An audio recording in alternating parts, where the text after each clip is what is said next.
Liz, I want to start with really the obvious question. You are the founder of WTF Just Happened. Tell me a little bit about that. What is WTF Just Happened? Sure. It is a series of books, or about to be a series because the second book's about to come out. It's a podcast. And we also host some events, including science and spirituality brunches or dinners. And it is all about scientific evidence of an afterlife and types of, for lack of a better word, spirituality. Sure. Okay. What made you decide to go down that road? I read that you called yourself a logical atheist, a skeptical atheist. Um, did getting into that have anything to do with the research you did after your dad passed away? What made you go down that road? 100%. I actually still consider myself an atheist, and I'm culturally Jewish, but I don't identify with it as a religion as much as a culture. And Sure. so, yeah, my dad passed in 2015. And like anyone, it's you want to see your loved ones again Hmm. and you want to get to live again. And the thought of living in the big picture, even 100 years, is a tiny, minuscule drop of time. And it's sad. And who wouldn't want that? And I hadn't seen any reason ever to think that would be the case. And it was kind of a shot in the dark that this even happened. Like in just a moment of desperation, I just had one thought. My dad was still living, but he was in hospice and not conscious. And I just had a thought that, so much of science fiction tends to come true. I mean, even us talking right here on Zoom. Yeah. And so my thought was, if so much of science fiction comes true, is time travel possible? Now, I guess I wasn't thinking exactly literally, but Right. why? It's worth a look because imagine if, you know, way down the line in like 2000 years, like future I guess what can I call them? Great, great, great, great, great, great grandkids or Hmm. find are able to travel back in time, get my dad and take him to a time where people are living 1,000 years and medicine's better. And, so I just Googled that in one of my dark moments of desperation. And Sure. I started to read and found out time travel is possible. Not exactly, it's not practical, it's not like you can just go do it, but Hmm. theoretically it's possible. And not in the way where you can just get someone and drag them to the future. But if you were to build a machine and have it travel almost at the speed of light. I guess I would describe it as actually the twin experiment. So let me back up and say, let's take two twins. And this is Einstein. You take two twins and have one stay on Earth and one travel at close to the speed of light. The one who's traveling at close to the speed of light, I'm going to have the numbers wrong, but the concept right. Let's say they're traveling for 5 years at close to the speed of light and they come back. 5 years have passed. They've done whatever you can do in 5 years in a rocket ship, and their other twins aged 30 years. So time, and that just, once I read that, I started to realize time, if something we experience so factually as time is a little more fluid and different than we perceive it with our brains, what else is there?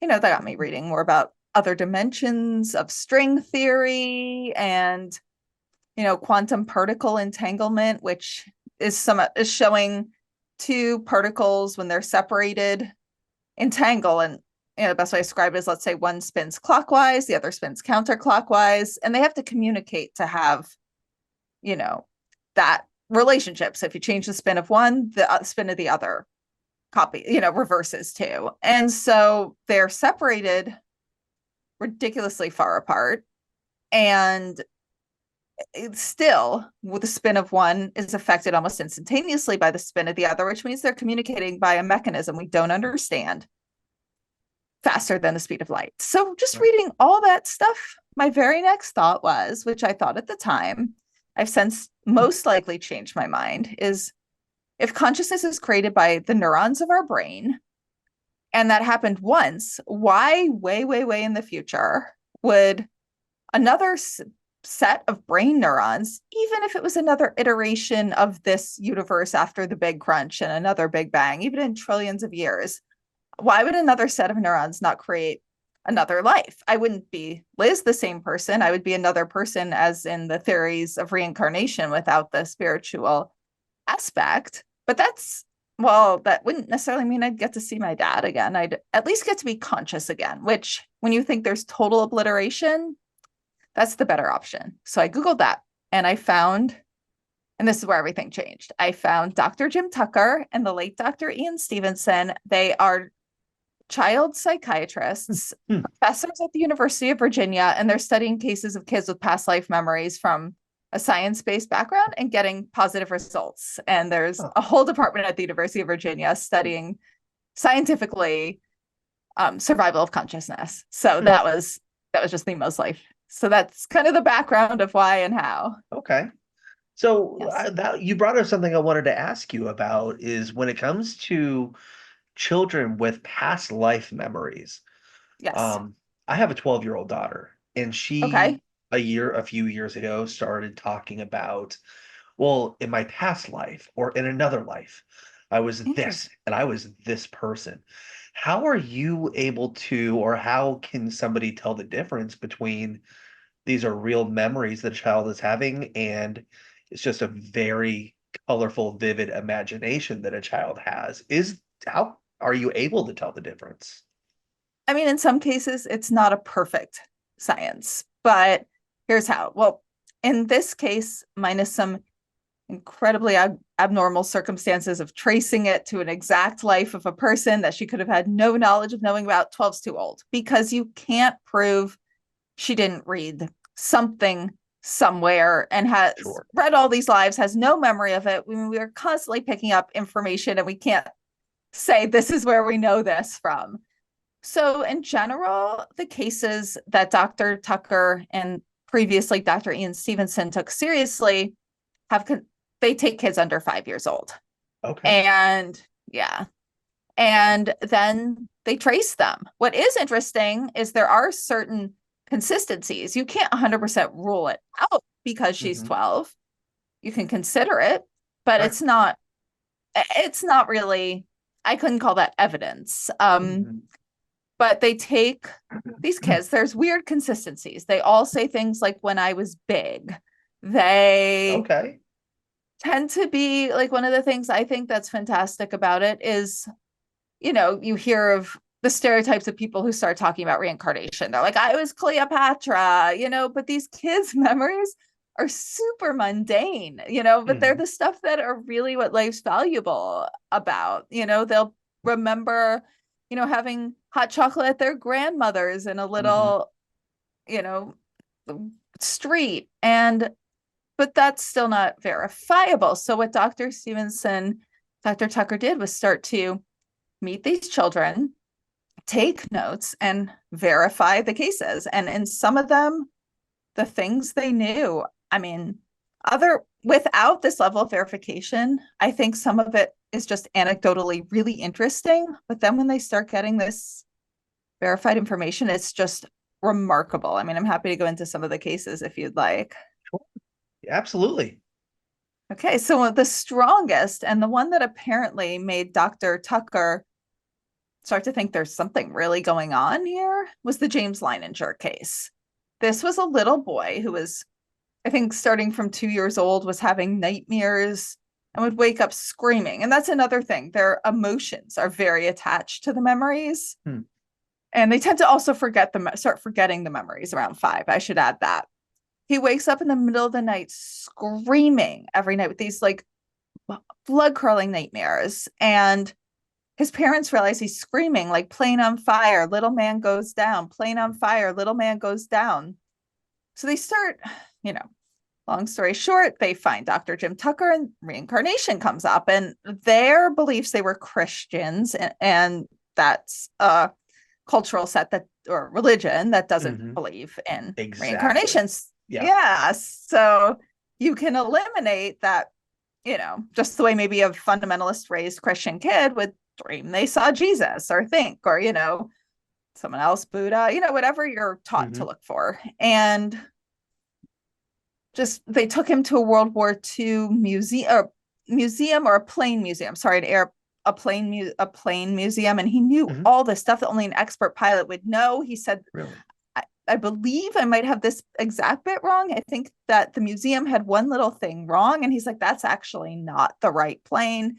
Whether that part, I can't remember exactly, but he knew all this stuff about planes that like an expert aviation Right. historian would know. Right. And yeah. Oh, and I'll also add, along with the nightmares, he would play sort of the trauma of plane crashes.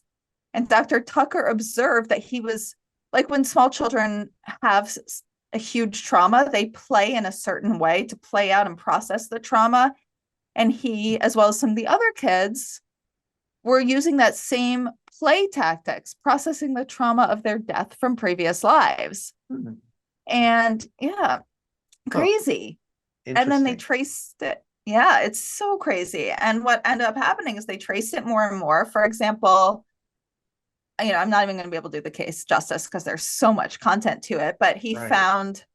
he had three little army dolls, and one had, let's say, red hair, one blonde hair, and one black hair. And he gave them each a name. Long story short, they end up tracing the men who had been in his Air Force troop in World War II, and everything, his memories, all this matched. He meets the men who are now white haired or bald and sees photos. He had given them corresponding names to people who had that hair color, to three men who had that hair color, the dolls. And then he meets his sister, who's now an elderly woman, and they shared memories. I mean, it's just crazy. Wow. Yes. That's insane. It's so That's insane. wow. It's That's oh. insane. Tell me a little bit about what you found when it comes to near-death experiences. And is there a difference between, okay, well, I was in a car crash, I could have died, and I had a near-death experience. Are those the same thing, or is there a difference? What constitutes a near-death experience, and what does somebody go through when that happens? Right. So almost dying is not actually near death experience. It's an almost dying experience. I Right. mean, grammatically near death experience is right, but it's not actually what one is. Hmm. What one is you are clinically dead or almost clinically dead. Like you could be in a coma and Yeah. you have some crazy, like crossing over to the other side Okay. experience or close to it, at least out of body. And there is a lot of that. Some Hmm. again, also crazy consistencies and some verified. And it's really the verified. Like once you have the verified and there's aspects of consistencies with the unverified, that's when you start having to take it seriously. I mean, also the verified alone, you have to take seriously. I mean, one Hmm. time could be a fluke of something that you don't understand, but when you get case after case of this, and then they say things, the verified say things that the unverified say, such as when they come back, they don't fully feel of this world. They feel a little Hmm. uncomfortable in their body. I actually attended the IONS. I'm attending this year as well, the IONS International Association for Near Death Studies conference. And I remember a speaker saying, picture stuffing your physical body into like a soda can. That's how they feel when they come back. They feel sort of stuck in their body. And that's fascinating, but anecdotal. And so then Yeah. there's some non-anecdotal, which that's where I'm most interested. I'll give an example. There's Yeah. a researcher, Dr. Bruce Grayson. He's also through the University of Virginia, and he's psychiatrist. He was definitely like a materialist, an atheist. Mhm. I can't speak if he's still an atheist, but he definitely thinks something's going on with near-death experiences at this Sure. point. And the first time he heard about it and what first got him set was he was a young psychiatrist and he was just starting his work and he was working in hospitals. And so he was working in hospitals, and then one day I believe a college girl was brought in and she was had sadly like tried to take her own life. She was in a coma, possibly physiologically passed, but Hmm. not I'm not sure if she was like on the brink of it or actually passed, and if so, how long. And while she was in one room, he was waiting, or she was in the hospital in whatever state she was in, and her roommate was there, and he was getting ready to go talk to the roommate after he'd already tended some to this girl. Yeah. And again, young doctor wants to make a good impression, and he suddenly looks down in this room way off to the side, doors closed, walls, and notices he has a stain on his tie, and he'd been eating like pasta, and he was so embarrassed. He's like, oh my God, this is so unprofessional. He buttons up his white coat, goes in and is professional. Yeah. The girl comes out of the coma, and she said, oh, you're that doctor. Basically, like, I floated into the room and saw you covering up your tie, and teased him about the stain. And luckily she ended up being okay. But like, Wow. yeah. And he was just like, what? And that didn't fit into his sense of reality. So he kind of put it to the side, but then he began hearing some more and just, I Right. believe, some more, and had to kind of go forward. You talked about that experience with a girl said that she was kind of floating through the room and saw Mm-hmm. what was happening while she was unconscious. Is that an example of what would make somebody verified compared to unverified? What makes somebody their experience verifiable compared to unverifiable? So unverifiable. So I gave just one level of a near death experience. So I'll compare higher level and an unverifiable version.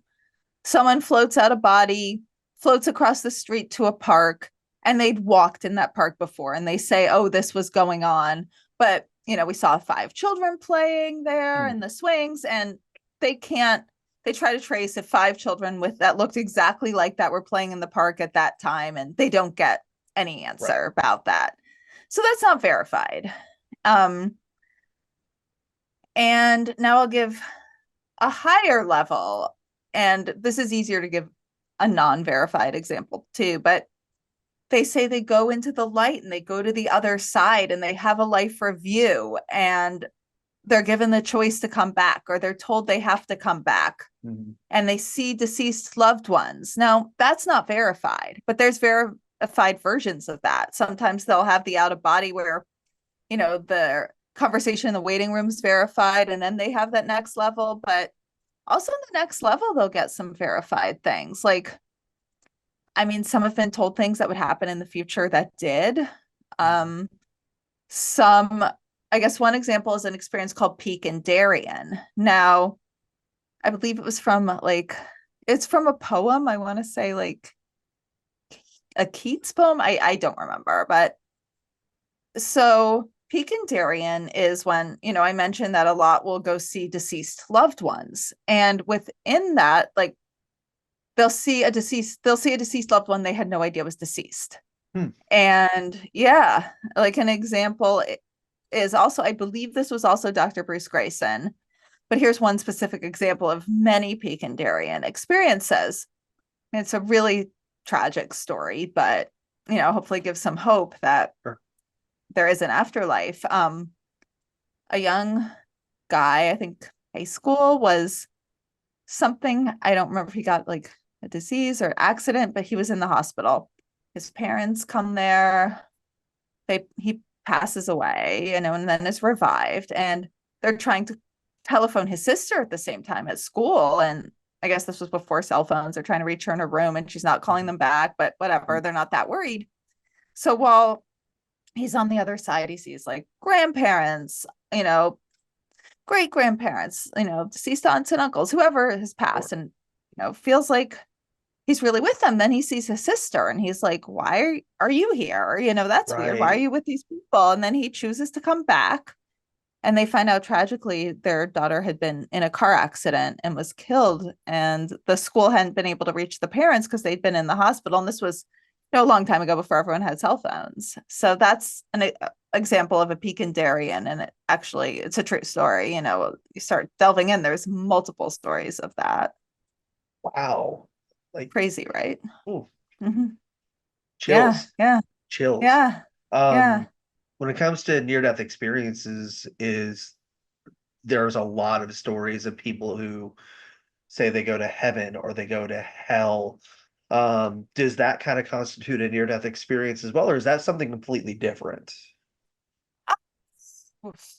So I think depending on the consistencies of it, it could. I mean, I'm not a fan of words like heaven or hell, but you also speak through your Sure. cultural upbringing. So if Sure. you're having the experiential, going through a light, Hmm. someone who's been raised that way might use the word heaven. If you Yeah. have, you know, an experience of what would be called hellacious, and I have some thoughts on the scary near death experiences, they might use the word hell.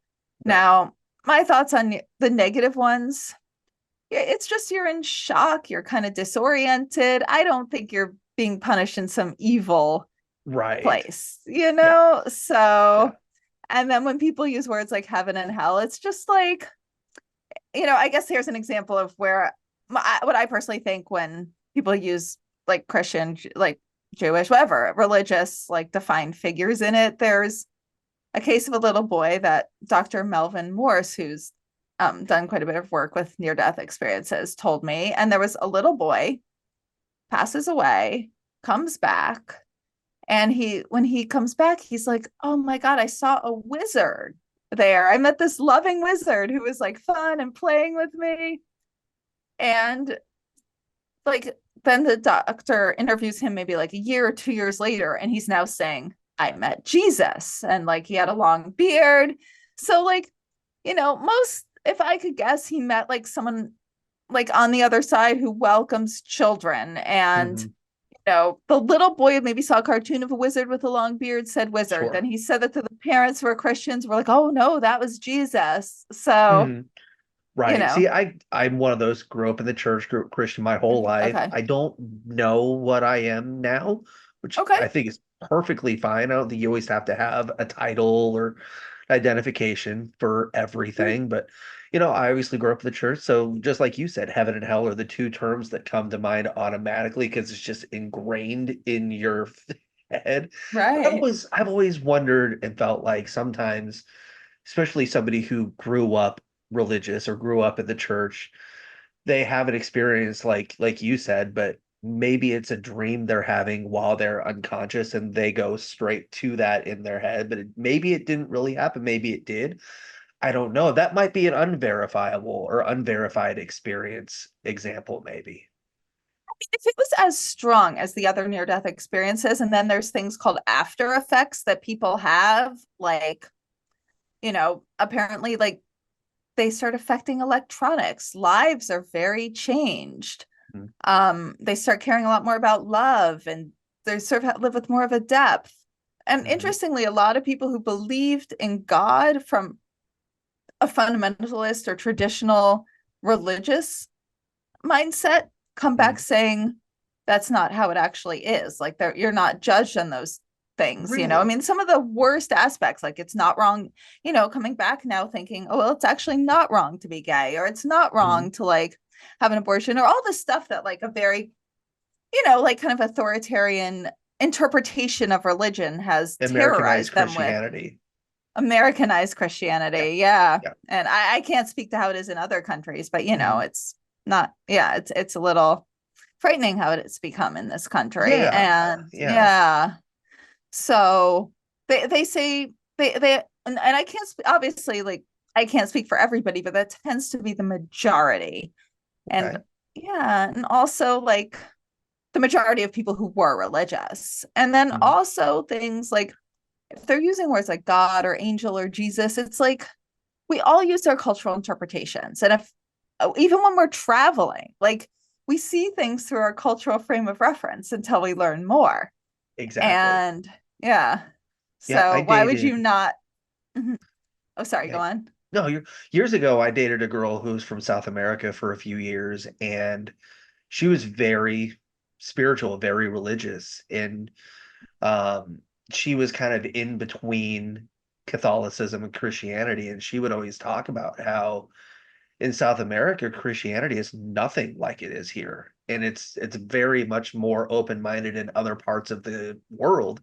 It's a lot more, like you said, authoritative here, and so it is really interesting to see how different viewpoints and worldviews mold and shape what people experience in those types of settings and experiences when that's going on. Right. It's definitely interesting because I know I was when I first started hearing people talk about angels and Jesus, I found it very frightening in my deep grief because I was like, oh, this is all bullshit. They're talking about like, Yeah. what, like all, whatever. I don't know the Bible enough to compare, but I know someone like was in the belly of a whale for years. Like, no disrespect. I don't want to disrespect beliefs, like Mhm. personal beliefs and interpretations. But for me, as an atheist who just had a devastating loss, it was frightening because I don't believe the Bible. So it made me think, oh, this isn't true. But then as I started delving in deeper, I realized that Mhm. kind of It, most likely it's cultural interpretation. what has the journey been like for you molding what you believe as far as the afterlife goes while still being an atheist? Because the biggest debate everybody has, as far as, especially as far as Christians go, is if you're an atheist, you can't believe there's an afterlife. Ghosts can't be real, spirits can't be real. When you die, you go to heaven, you go to hell. There's no in between. But I mean, and that was traumatizing for me when I walked away from my faith because I didn't necessarily, just like you, didn't necessarily believe everything in the Bible, didn't believe everything that I grew up with, but like I still believe in an afterlife. I believe in all of that stuff because I've had a lot of personal experiences with things, but I don't necessarily believe like the traditional stuff. So, when I read a lot about you, it really reminded me of Corey Taylor, the singer from Slipknot and Stone Sour, who is an atheist but believes in spirits and the afterlife. And he actually wrote a book called The Funny Thing Happened on the Way to Heaven, which is him basically dissecting how can I be an atheist but still believe in the afterlife. What has your journey been like, and is it still developing the way you think and believe, and are you still learning and changing and molding your worldview? 100% still changing. I mean, because I approach it from science and scientific knowledge, and science is chronically evolving. I'm also going to add, you brought up believing in the afterlife. I don't believe, I think there's a preponderance of evidence Okay. that it's the most likely conclusion. Okay. Now, what I don't, where I get even confused, like by your question, it's what most of a huge majority of people say. Why is a God necessary for there to be consciousness that's doesn't exist in a brain but's entangled by a brain? Like, I don't understand why God is required for that, or the only way it could exist would be a heaven or hell. It basically, the main question is consciousness created by a brain, and our brain neurons create this complex consciousness, which neuroscientists have not been able to prove. One absolutely pivotal moment has been when I realized that's just as much a leap of faith of neuroscience, that this complex consciousness that involves so much more than survival and reproduction, involves love and philosophy and caring and, types of self-sacrifice. I mean, it's not like having a child or a dog. It's like you're taking time out of your life and money away from you, but like it's one of the most joyful things, having giving to others you love. Mhm. Well, that goes against just pure like the thought that we're here for nothing but survival of the species and ourselves. So how do the mass and matter of brain cells and neurons create this really complicated consciousness experience? That's just, it's the same amount of like quote unquote leap of faith to say that's a fact as it is to say, why could it not work sort of similarly to the cloud? And there's a type of stored form of consciousness that's non-physical, that is not required to have a brain to exist, and with the stored information of a personality, and it quantum entangles with a brain for in a certain set of dimensions. We already know there's only a dimension because we see a tiny portion of the spectrum in all sorts of ways. We see a tiny portion of time while we're here. We see a tiny portion of, light colors that are caused by certain frequencies of light rays. We already know there's infrared and ultraviolet that we can't see, and there's got to be ones way beyond that. Yeah. So our bodies are set to perceive this tiny, tiny, tiny interpretation in terms of light frequencies, sound frequencies, time, and location and space. And So, like, why would our consciousness not be necessarily non-local and quantum entangling for this tiny portion over this period of time? And it scientifically makes as much sense as the thought or conscious created by a brain. And within that, why does there have to be a God to create that? Like that seems to be how Mhm. the world is working and create Yeah. and made and being made. And maybe there is all of our consciousness creating this together. Maybe I just have a hard time thinking there's one individual being. I mean, it just seems very illogical to me. So Mhm. I don't even know why it's required. That's I my don't take on that. I don't think it is, in all Mm-hmm. honesty. I just, man, we could talk for hours about why it seems so important and is such a big part of especially our culture, in our society. But, you know, it's yeah, man, it's such a complex just debate and converse. I mean, it's one of It those things I don't feel like is. anybody wins when you get into the debate. And No. you just And nor do I want anyone to win. I just want people to not be sad during grief. And if you already have a God and a belief in that and you lost someone, like that's wonderful. And if you mhm. do and you're hopeful and you're in grief, and here's this atheist saying she also thinks there's an afterlife, maybe just add to it then that you're Yeah, even more guaranteed to see your loved ones. Like I exactly. don't want people to have grief as bad as it Yeah. is, you know? And my whole thing is, if you don't agree with what I believe personally, that's fine. It doesn't affect you personally at all.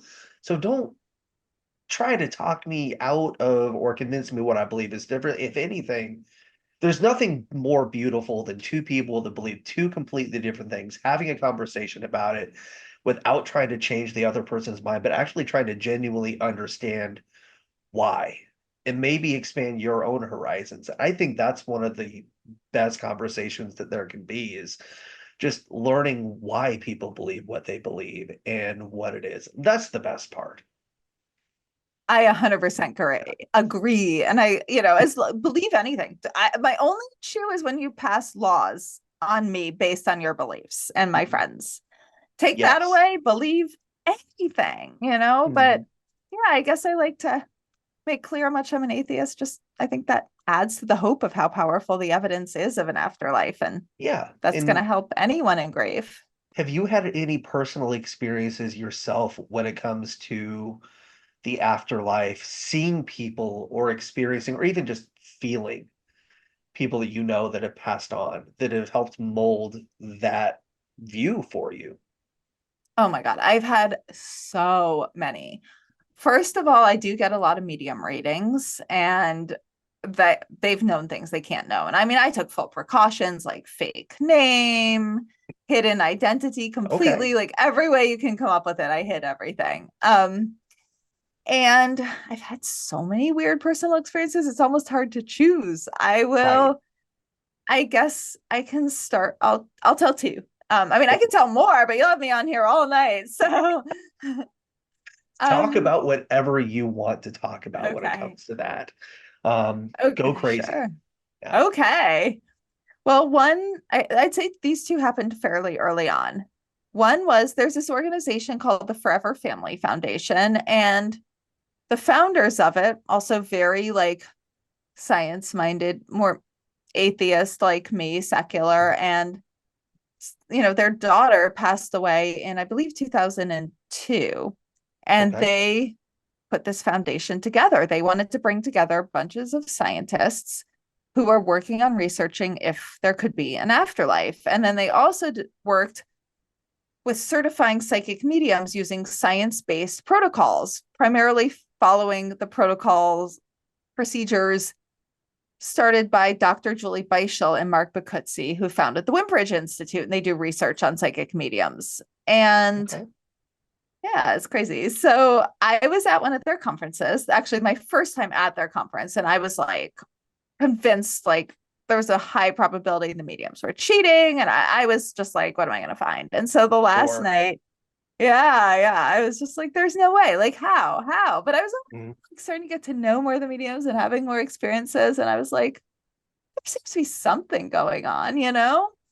And so the very last night was a special dinner called Strut Your Stuff. And in it, we had about like 12 psychic mediums who were there, and but all the guests. And the guests were in different tracks. There was like levels 1 through 3 of you had medium abilities or psychic abilities and you wanted to learn more about them. And then the 4th level, which I was in, was you were in grief and had lost somebody and were there to get evidence or heal. Or and so the last night I was already at this point, after buying my tickets for the event, I also got to meet the people and I started volunteering for them. So I already kind of knew the people by this point. And so the last night, all the guests who had been on the like develop your own abilities tracks were given a chance to give readings to the mediums.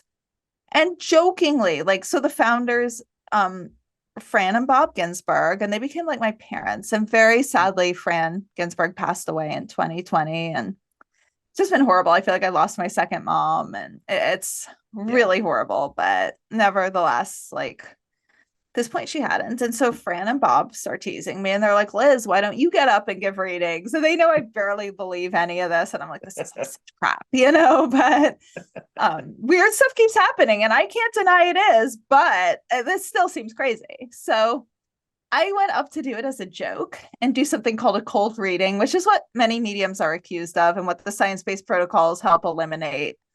And it's like a medium will, like give you information based on logical assumptions. And I mean, it's a very professional technique. And it's really great when it's clearly done for entertainment at parties or magic shows, but it's like horrible if someone's lying.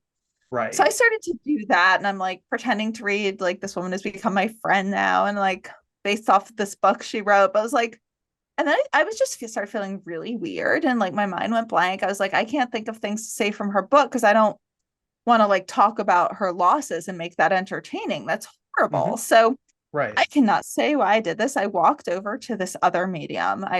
We've since become friends, but I didn't know him at the time. And I was like feeling all these waves run through me, and I was kind of feeling weird and wavy that weekend. But I honestly just thought, because this was like the first social group event I'd been to since my loss, aside from going to my grief group. So I just thought it was like my brain neurons healing, and were they neurons. reading you? Well, no, they weren't. It was me to read them. So I walk over, and I'd already had a lot of readings, which was making me consider something was going on, because some were bullshit and some just weren't very good, but a few new things they absolutely could not know while I'd used strict protocols. And I felt these waves. It was so weird. And then I felt all of them like congeal in a spot in my head and like start bursting. And then all the waves went from my body again, the spot in my head, and start bursting. I was like, did someone die of like a brain tumor? And I was like, no, it's bursting. It's probably an aneurysm. He was like, yes.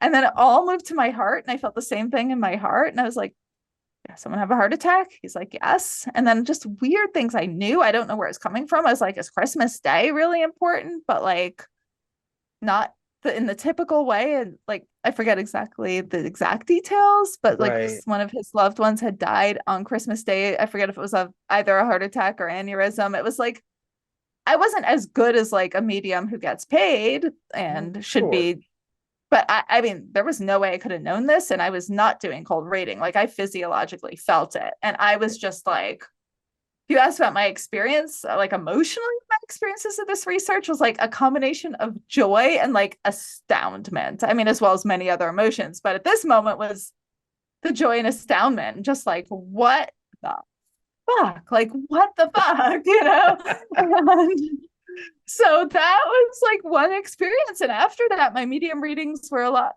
more, were like better, because I was giving away information, but I would collaborate with a medium and believe them when they said, it's weird, I'm having this physiological sensation. Like, I got an insight into what they actually go through. Yeah. Huh. So that's one of so many experiences, from like getting signs from my dad and my mentor to like just so much. How can you tell when it is bullshit? How can you tell when they're cheating? How can you tell when it's not legit? Obviously, you've done it. So I would think that maybe, are there like tells? Are there like giveaways? Like, how do you know? Okay, here's how I think Well, first of all, sometimes it's hard to know with like cold reading? Are they cheating, or are they very believy? Again, going back to religion, if someone's like, God and an angel came to me and told me they loved me and told me like to do XYZ today, they're not lying. I don't think they're interpreting reality, but they're not lying. There's a Right. lot of Sure. people, from my perspective, they're not. And again, like, I think that sometimes can be a very arrogant thing to say. But if taking my perspective, there's a lot of people who believe in a lot of things that are very good-hearted, and I don't think they're interpreting reality. Faith, not everyone, there's frauds too, but like some faith healers, I think, really believe it, or multiple things. And so in that, you most of the time you just can't tell. But if they know things that are only on Google, but you also have to take precautions. Like if someone, so if you give a fake name, get on the phone so they can't see your face and like grab your face and do like a Google image search, which wasn't as easy to do in 2015. Get on the phone, give a fake name, have a friend, not a family member, pay. Just take every form of precaution so they could know who you are, and then just tell them yes, no, maybe. Like, and they're like, I'm getting your father, some might get the name, and they share a memory the two of you had together and you haven't posted it. Like, how are they doing that? Like, you've got Right. to start, and it happens again and again and again. And then you get to know the mediums and see those certain ones that are really good, do it again and again and again for other people. Like, yeah. And some of the ones that were cheating are not good. It's obvious they're getting very general information. They're trying to get you to tell them things, or they don't really know what to say, or everything they're saying is wrong. Like, Sure. So like maybe they're example of, leading you or digging and like, yeah. okay. Is it easier for you to pick up on that since you've done it? Um, I wouldn't say having done it that like one time makes it easier to pick up when someone's being genuine. I think that really just comes down to I can't tell the difference if someone's like not good, if they are normally cheating and they can't Google me because I haven't given them anything, or are they Right. fishing, or do they just really believe it and they, things are coming into their head and they're trying to work with me even if it's all wrong. Like, that's impossible to tell what someone's motives are overall. There's exceptions to that, but it really comes down to get the facts and score it. And if you're getting all these big hits that they couldn't have known, or even a Hmm. couple, if a lot is wrong and then they know something that's just like beyond amazing to know, like, to me, there's something going on. You have to Okay. consider that. And yeah, and then some things are clearly fake. Like, I went to one and I knew she was gonna be fake because it was one of those like $5 readings outside and then major upsells. I wanted to test, and it was just so clear because it's like they say, it was so different. It was unbelievable. It was Hmm. like she's just saying like nonsense. And one thing those ones will do is they'll say two different opposing things with the thought that you believe this, as the majority of people getting readings do.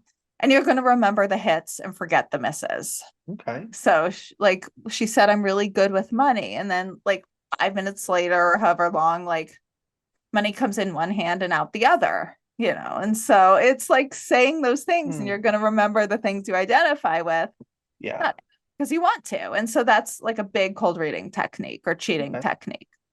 So when you have a reading and it is legit and it Mhm. is they are telling you things that there's just either no way that they could know or it's just obvious. Does that affect your body, like your energy, like your body energy when it's done? Are you, like I've gone on like paranormal investigations and when there's legit things it drains you. Is it kind of the same thing when you have a reading done, or are you more energized, or you just feel the same? Like, how does that affect your energy?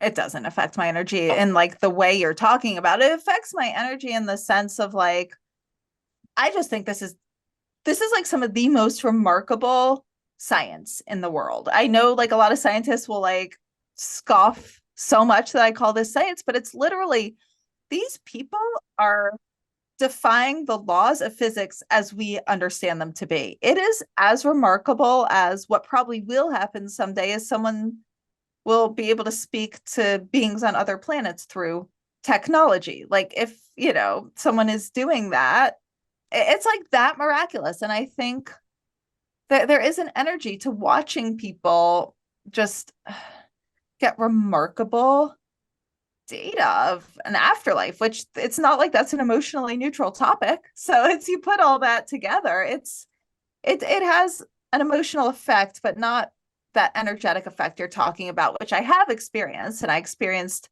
when I gave those readings, and I had another time I gave accurate readings, which is insane. And I really felt it. And I've done like some energy work and I feel it, but I don't get affected that way through readings, but maybe someone who's a medium themselves might. I don't know. Sure.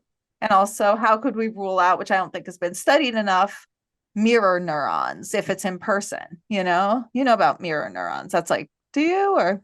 I do not.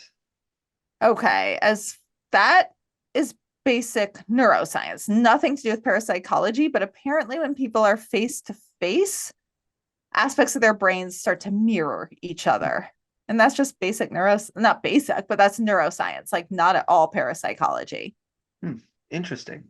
Yeah. So it sounds like, starting out as an atheist that didn't believe any of this stuff at one point, it just sounds like a mix of just very thorough, in-depth research, personal experiences are completely undeniable. It's kind of what took you from just not believing any of it to this is legit. This is genuine stuff. It's very real. It just sounds like logic, that you found from your personal experiences of research. Like it's just undeniable. Yeah, I mean, undeniable is a strong word. I can't, like, I guess where I'm at with that is I cannot deny all these things have happened, but I can't guarantee it's an afterlife either. We could discover laws of physics that explain all of it, and the answer might not be survival. But I think survival is the most likely explanation. And I 100% can't deny that things are happening that do not fit into our laws of physics as we understand them at this point in time. Sure. You had mentioned that WTF Just Happened is a series of books. Yes. Tell me about the books. Okay, so the first one, which is out now, and I don't know what date this is launching, but as of now, July 15th, 2024, the audiobook is launching in 2 weeks. And right now, the paper and Kindle, paper and ebook across the board, not just Kindle, have been available for about, I guess, 2 years. And it's called WTF Just Happened, A Sciencey Skeptic Investigates Grief, Healing, and Evidence of an Afterlife. And it's my story. I touched upon bits of it today. Like a lot of what I talked about in the book, as well as a lot of other stuff. And it talks about, it gets a little emotional, but that's not the main thing about it. But when my dad first went into hospice and some of my emotions around that while I first start researching this, and then all the research that and experiences and friendships I developed that got me going from there is zero chance of this to there's a high probability. And it's, I catch some fraud along the way. I make friends with people. I start to meet the people at the Forever Family Foundation for the first time. And I research like out of body experiences. I research, just across the board with a focus on mediumship at that point. So that's kind of the story. How long does it take to write how long does it take to write one of the books? Okay, well, book 2 was a lot shorter than book 1, and book 2 is coming out. I'll tell you about that one in a second. Book 1 took a lot longer because I didn't have an intention of writing a book. And it's also slower than fiction because a certain amount of things have to happen in my life or there's no book, So book 1, I just first started journaling like on a blog that I didn't share with anyone, just from my own mental processing. And I noticed I felt better when I did. And I was like, had sort of a funny tone about it because the whole thing was sort of ridiculous to me too. I thought like an afterlife was as realistic as Santa Claus, but like funny things would happen too. I'd go to like these medium workshops and be such a pain in the ass. Like I would be like, right, but if Stephen Hawking doesn't think there's an afterlife, why do you think it? And they were so, at least the ones I ended up going to were so Right. patient with me. I like got caught like sneaking around trying to find things. And so I just started writing for my own personal Okay. healing and curiosity. And then it just grew more and more. Then I was like, I'll turn into a blog. And then as I went further, I was like, maybe I should turn this into a book. And then when my mentor passed away, it was like the final kind of kick in the Sure. ass where I was like, Sure. okay, I'm going to make a book of this. And then I already had a lot of material from book two because she passed in 2020. This book ended in basically around 2018. And so I Oh, put a little bit of stuff yeah. that had been left out of that book and then the preponderance of evidence and other just I call like really weird shit and friendships that have Yeah. happened since this first book. And the second book, which is launching, you can pre-order it now and it will be live August 15th, is called, this is so embarrassing. I have to look up the full name of it because I don't remember exactly, which I mean, that's horrible. I'm Like if you're hey, not editing this I'm out, the same like way with a lot of stuff as well. Like I'll have to look up. Like I have notes on everything written down somewhere. So yeah. yeah. So I just had to look up the name of my own book. So I hope your audience is like not laughing too hard at me. Um, Oh, and it's WTF Just Happened. That's like the whole name of always gonna be the name of the series. And so it's mhm. WTF Just Happened. A sciencey skeptic investigates even more evidence of an afterlife and fights for justice with her dead dog. So that's the I title. like that name. I Thank like that. you. I love that. Thanks. Do you Thanks.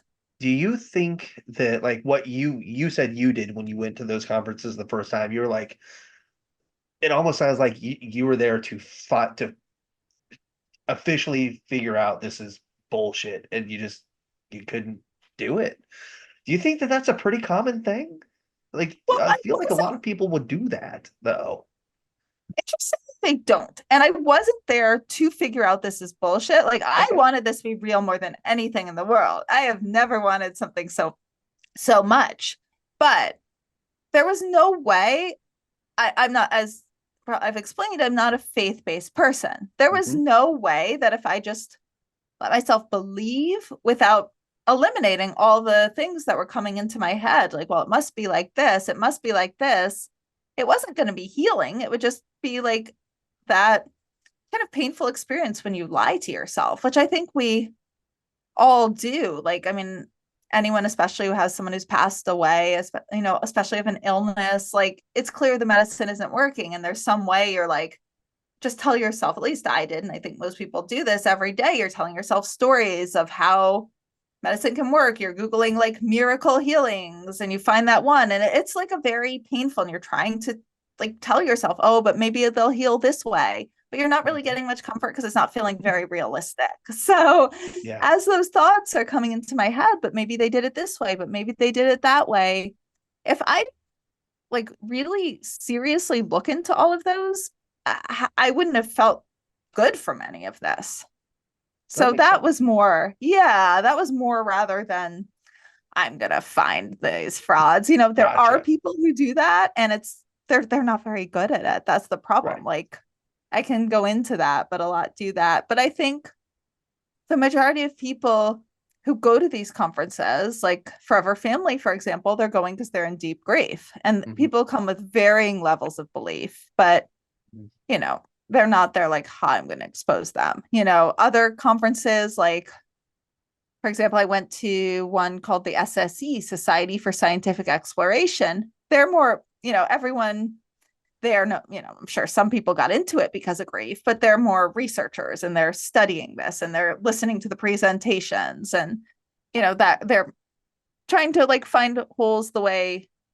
any like the way peer review works. I mean, probably not Hmm. as professionally because, they're not actually being handed the journals to peer review, but they're, they're trying to, they're very, very curious and trying, and questions are going to come into your mind when you're curious.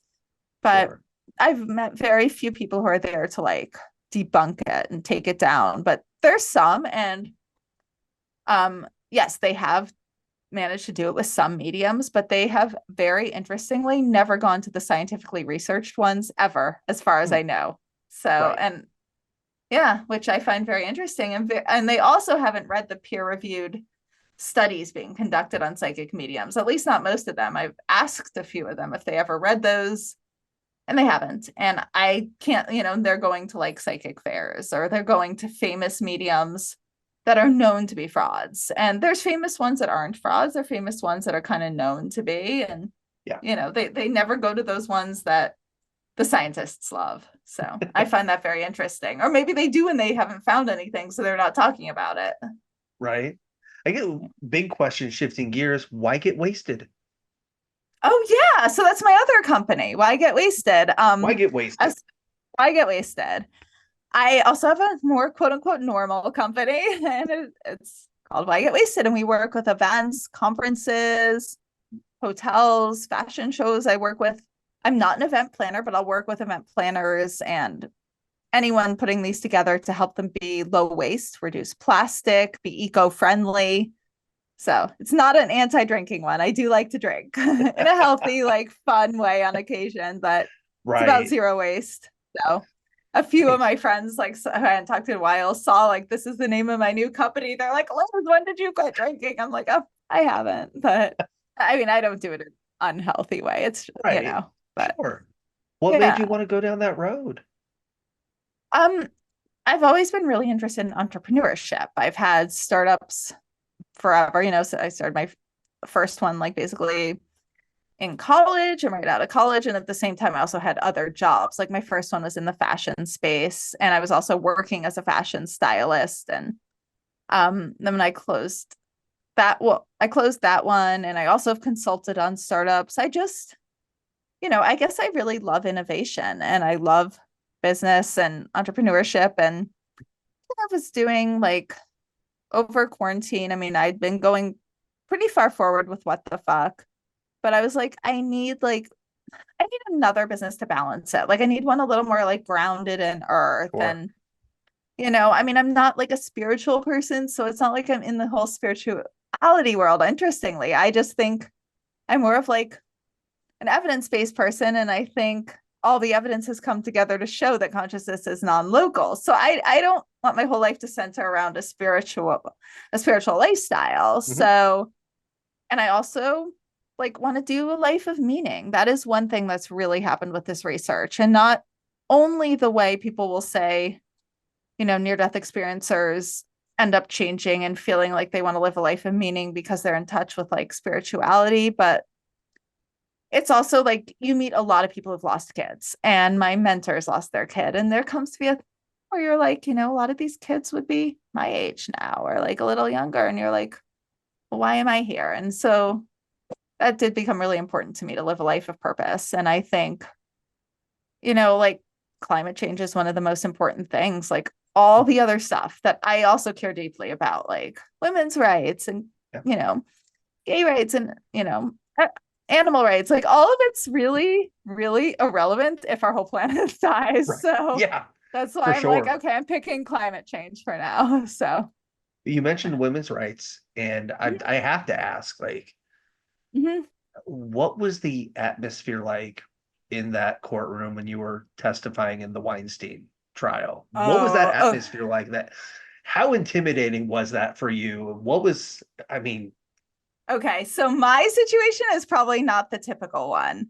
I thought it was, am I allowed to say this? I thought it was so much fun. It was like, you can say whatever you want. I want you to be honest. I mean, I don't want that to sound horrible. I need to back up a little bit. Why? Well, first of all, I was the roommate. I'm not an accuser. I had another case I testified in, which I understand now just how different the experience is. I was the accuser, but it was like so much less. It wasn't as traumatic. I had a squatter in my apartment named Alyssa Carvara with a C. I love the way you said her name. Let's make it very clear who she is. Very clear. And she was a squatter in my apartment, and there was like an emotional. I like went in thinking I like took down Weinstein. I mean, not literally. I mean, the lawyers and the real accusers, but like it was really, there was a level of vulnerability that shocked me in a housing court case. So I just want to say that more to acknowledge my feel like the power and like admiration I have for the accusers. Now,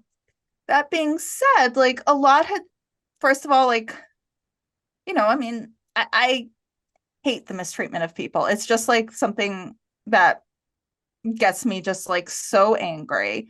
And I knew he'd mistreated my friend as well as so many other women.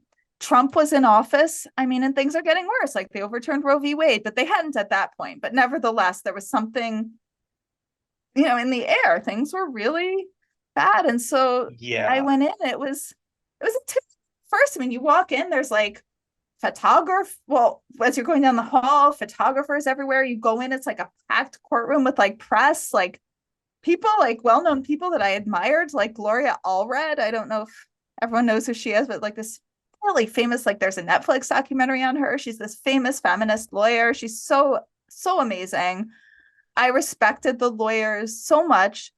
Megan Haas and Joan Iluzari. Oh my God, I'm horrified. I think I might have mispronounced her last name, but nevertheless, I admired them. I cared about my friend. I cared about women. So I was like, oh, I really want to do right by this. Hmm. But so first it was really scary, like the first Yeah. second. And then as it came in, it felt like really it was just like kind of about really fighting for justice. And it was like this very empowered kind of fun in the sense of like fun accomplishment, not fun like playing, like You knew you were I don't something doing something part of something big. You knew it was something yes. you were a part of something important. And honestly, you were part of history as well. Thank Like you. you knew that. I mean, you obviously could feel that this was not your typical trial. This is a lot bigger. Yes. Yes. Yes. And um during it also there was something like obviously it's so much more serious than this, but when you have like 40 minutes and you're just on and thinking quickly, you're not thinking about the big picture. So in the Hmm. very moment against his lawyers, it felt like a game of wits. I knew there was an important outcome, but I had to tell myself the moment, like I put caring about the outcome to the side, or I might have frozen. I was just like, I don't care what happens in the outcome. That's not what I need to, that's not my choice. I have no control over what the jury decides. I just have to go in, tell the truth, and be strong for my friend Hmm. and for women and Yeah. justice and, men too, just like people, like the mistreatment and right treat right treatment of people. And so it was sort of like a game of wits. And it was like Interesting. his lawyers were, I mean, they're really good lawyers, and everyone should be, regardless of whether they have money or not, should have lawyers like that. So it was like, and I have to give my one little brag. I try to not be a braggy person, but like the press came out and they were like, they were pretty like happy with what I said. They were like traded barbs, like his lawyer threw up her hands and like begged the judge. I mean, quoting them, like implored the judge to tell me to please answer the questions, and that I just kept correcting her. And like every time she said allegedly, I just remember being like, not allegedly. Like I wouldn't let her say that. And so it was kind of Awesome. like, it was like, yeah, it felt really, really satisfying. And I think in a world where in many ways I was feeling helpless, and I'm feeling fairly helpless now, with like our Supreme Court, and it felt really Mhm. good to do something that had such an impact. Was it you? Did you volunteer to witness and testify, or were you summoned to be part of it?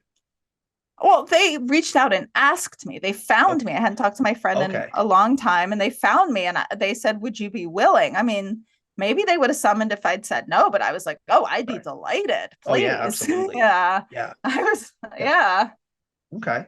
I mean, were you surprised that they came to you to be part of it, or had you had that I conversation at all about like, hey, I would be more than willing to, or were you like never crossed your mind that you would be part of this?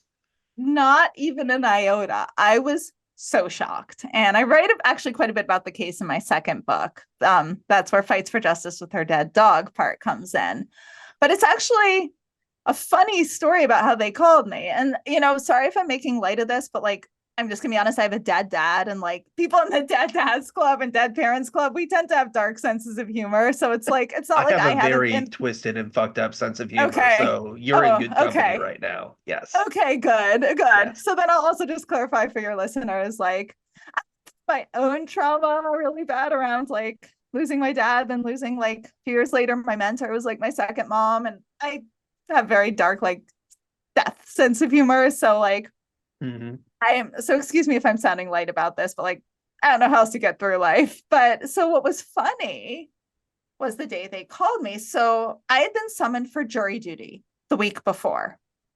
And I'm going through, I don't know how much, where everyone lives, but the jury duty in the United States, like you got summoned and then you can get dismissed or called.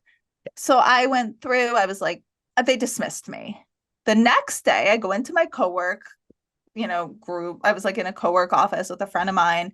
I see like an unknown number calling me. I mean, no one answers those. I was like, what?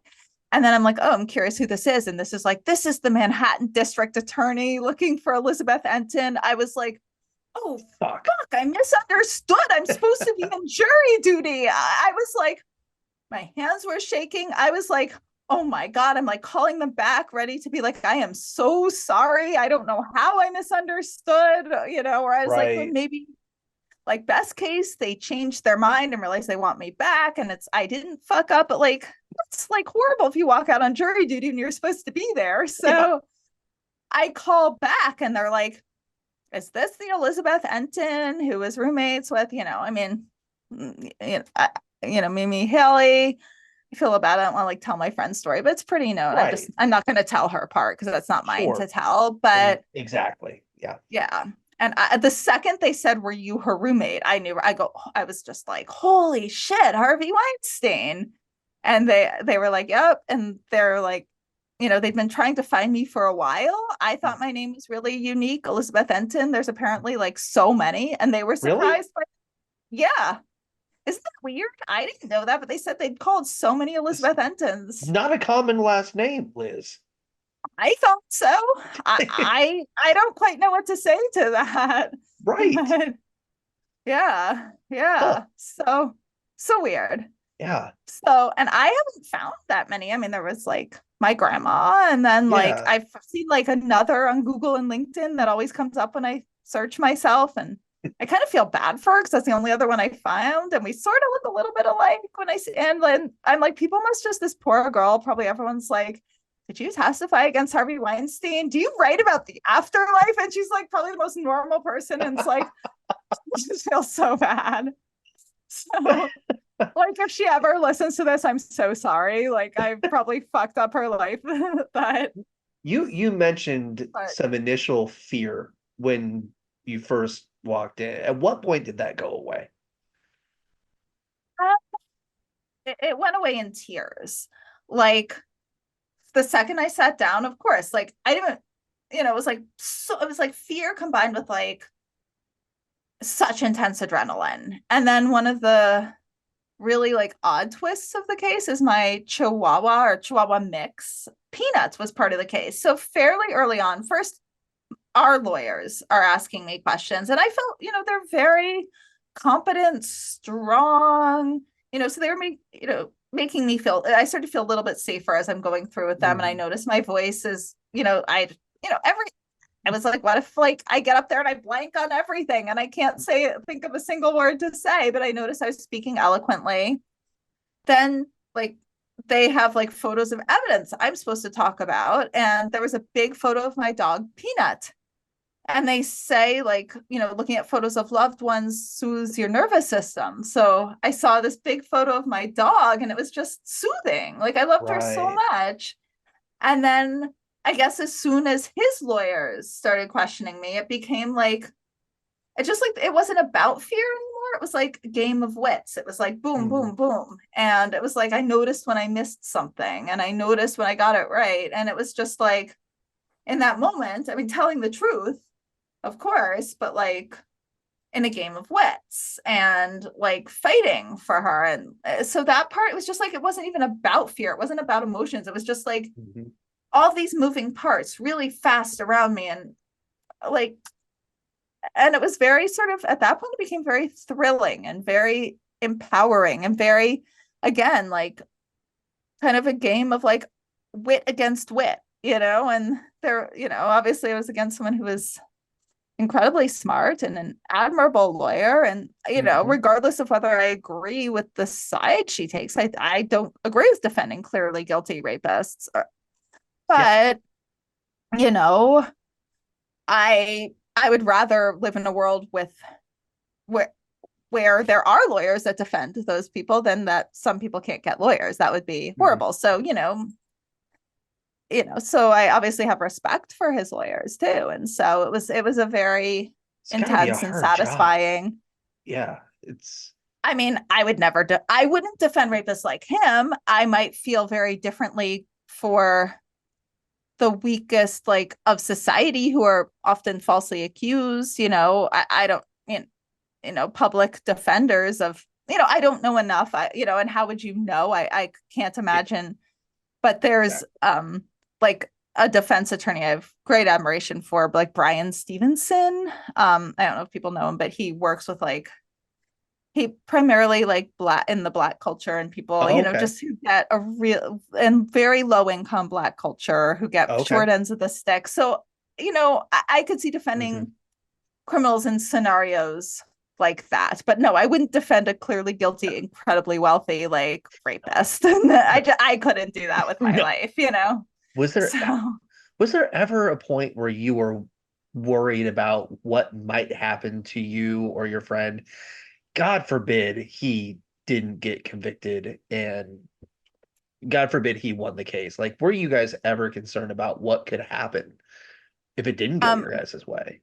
yeah, well, we never talked about it because we weren't allowed to talk. Like we'd lost touch. Then when I was called for the case, I was told I can't contact her. Sure. And then I was told not to basically don't contact her until the verdict comes in. From my perspective, and this is probably like my own I don't know. It's probably like maybe a little naive and maybe not the most self-protective. But I was kind of like, fucking bring it. Like, what are you gonna do? Like I you've all, love that.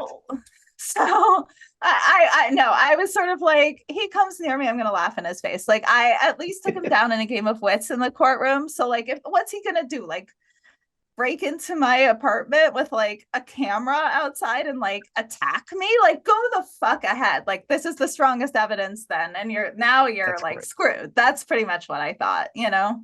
That's how I handle almost everything. Like, Yeah. let's, it might have to do with me working in pro wrestling all regularly that like that's kind of Okay. shaped that I'm like, let's go.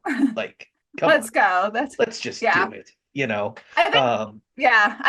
I think mine comes from I went to like these really intense like prep schools that were really like just awful. I mean, like supposed to be like the best schools in the world, but just I left them. I was like, I took them seriously in the time in the sense I thought I had to do well, but like it was just I just came out like no one's gonna like this was such a horrible experience. I like came out with like a strong sense of justice after my experiences in those schools. So now, yeah. I sort of left once I like my my time there, my only plan was to get out. But like when I came out, I was like, yeah, I came out with like a lot of sense of justice for all the stuff I Mhm. saw that went on in them. So So when that verdict came in, were you with your friend the day the verdict came in, or what was that day like for no. you guys?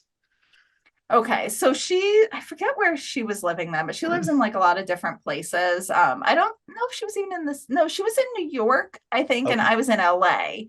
Unfortunately, I'm normally in New York, but I do a few months a year in LA. I wish we'd been in the same city.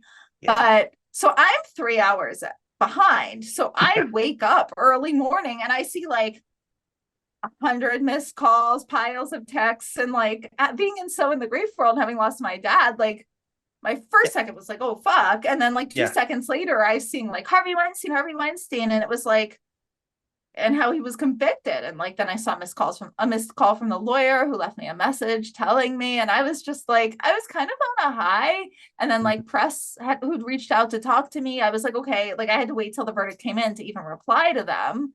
So I was like, yes, I can talk. I mean, I checked with the lawyer, but I was like, yes, I can talk now. And it was just sort of a high. And like, people and I think my friend, it was obviously a very different emotional experience. I think I was able to reach out to her and I hadn't talked to her in years and we got back in touch and I had kind of an emotional conversation with her as well as like her good friend Christine, who unfortunately they like blocked her from testifying, and that was sort of hard for her for a lot of reasons. And Right. so it was just like it was kind of like I can't quite explain it. It was like a high and a relief and a feeling of like I will fight for things and I'm like fucking bring it, but I also think justice is very rare. So it would give a sense of like deep relief that Mhm. justice can happen in the right at times, and maybe we're moving in a different direction. I'm starting to think Yeah. otherwise now, at least, but at the time I had a period of time, especially that day, where I felt like I was shocked. I didn't think he was going to get very much. I mean, it Yeah, turned out, I mean, especially unfortunately, but somebody like him in his position, that I mm-hmm, mean, as horrible of a person as he is and was, like mm-hmm, the industry that he was in, the company he created, and the mm-hmm, movies that he was a part of creating for people, like I didn't think, same as you, like I thought if he got something, it wouldn't be much at all, or he would get nothing. yeah, So the mm-hmm. it's one of those cases that like you remember for the rest of your life, like where you were, what that was like watching, like you were a part of history, like Well, you were a thank part of something you. huge. And Thank you. the fact that you had the courage to go on that stand and testify Mm-hmm. like you did as a witness, and it just thank you for being a part of that, and for Oh doing my being a part of God. something so big and so important. Like thank you. Oh You my know, God. Thank you so much. of Thank you. course. Yeah, I mean, And I'm an abuse survivor myself as a child, so to see that happen oh, and somebody get that justice was, it was really good to see. So thank you for yeah. doing that. Oh, So I'm first of all, I'm so sorry you went through that. And I'm so glad like yeah, that seeing I could be part of a justice an experience that gave you a sense of justice, it was a little bit, even if maybe not it personal. I think everybody had the same feeling. Like it was like a sense of hope. Like Yes. things things are going the right way And they did for a little bit, for and a then little they didn't. bit. And then they didn't. And now they're, at least in the United States, And we really might be not. fucked now, Liz. I'm not sure. We We might be in might be trouble. fucked. We We might might be in be trouble. fucked. But France, things went well in France. And things just went well. I forget what other country just they voted against fascism. But, Mm. if the worst happens, we'll fight, we'll Yeah, fight for rights. And, you I think you know, said it best. Just fucking bring it. fucking bring it. Let's Yeah. go. Donald Trump and Amy Coney Barrett, like bring it. Like Yes. turn like overturn Roe v. Wade. I'll like fly everyone I can on a plane wherever. Like, I mean, we Yeah. have resources. Last time abortion was illegal, it was flying was a lot more expensive than it is today. And people couldn't just Venmo people money. And I don't think women were raised and gay people were raised and trans people were raised. I shouldn't speak for gay or trans, I'm sorry, but overall, but as a woman growing up feeling totally equal my whole life, and at least gay people growing up knowing now they can like get married and aren't, I mean, it's a different world than Hmm. the last time they made Oh abortion God, by illegal. And far. yeah, By and it's far. different world than if they try to take away marriage equality for gay culture or trans rights. Hmm. I mean, it's just a different world. So I Yeah. think like if the worst happens, they're in for something they didn't realize. People are a lot more willing to fight for what they believe in Mhm. now because people have seen what they believe in get defended on levels that they never Right. thought it would. And when you get that Right. taste of freedom, you're not letting it go without a fight. So, you Oh, know, right, right. Yeah. Yeah. And again, access like cheap airplanes and, international connections no, through media. I mean, it's just like I don't think we're just going to take this. no,